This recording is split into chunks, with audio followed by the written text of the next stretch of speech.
महाराष्ट्र राज्य शिवपानंद शेतक रस्ते चळवळ यांच्या नेतृत्वाखाली जिल्हाधिकारी कार्यालयासमोर ऐतिहासिक पेरू वाटप आंदोलन करण्यात आले।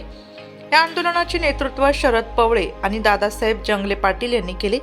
हे आंदोलन नाशिक जिल्ह्यातील शेत रस्त्यांच्या संदर्भातील विविध मागण्यांसाठी आयोजित करण्यात आले होते। शेतकऱ्यांच्या पिकांसाठी आवश्यक सुविधा, बाजारपेठ आणि रस्त्यांच्या उभारणीसाठी ठोस निर्णय घेण्यात यावा अशी मागणी आंदोलक शेतकऱ्यांनी केली।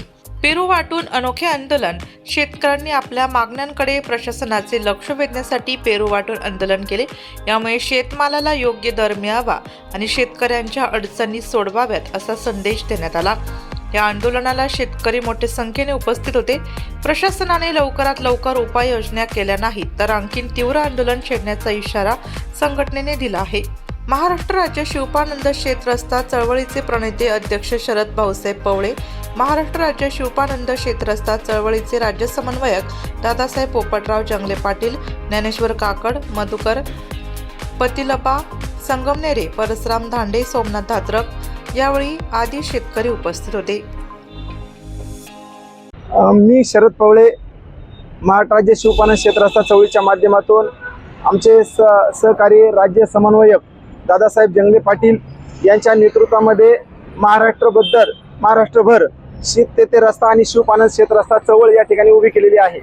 आज महाराष्ट्रामध्ये शेत रस्त्यासाठी अनेक शेतरस्ते पीडित शेतकरी या ठिकाणी प्रशासकीय कार्यालय हेलपाटे मारत आहेत, न्यायालयीन हेलपाटे मारत आहेत। आज अर्ज बनवण्यापासून तर न्यायालयीन लढ्यापर्यंत, प्रशासकीय लढ्यापर्यंत त्याचा एकदम जीव घेणा प्रवास या ठिकाणी चालू झालेला आहे। अनेक शेतकऱ्यांनी आपल्या जमिनी गमावल्या, विकल्या, मुलांच्या शिक्षणापासून मुलं वंचित व्हायला लागलेली आहेत।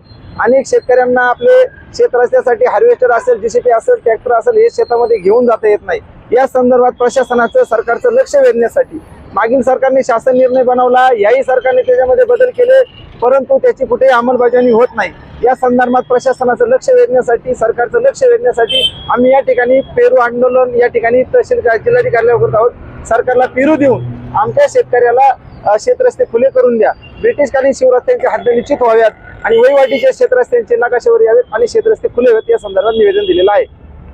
भारत माता की जय, भारत माता की जय, वंदे मातरम, वंदे मातरम। शेतीला रस्ता झालाच पाहिजे, शेतीला रस्ता झालाच पाहिजे, गाव तिथे समृद्धी झालीच पाहिजे, गाव तिथे समृद्धी झालीच पाहिजे। शेतकरी एकजुटीचा विजय असो, शेतकरी एकजुटीचा विजय असो। अरे कोण म्हणता देत नाही, घेतल्याशिवाय राहत नाही, अरे कोण म्हणता देत नाही, घेतल्याशिवाय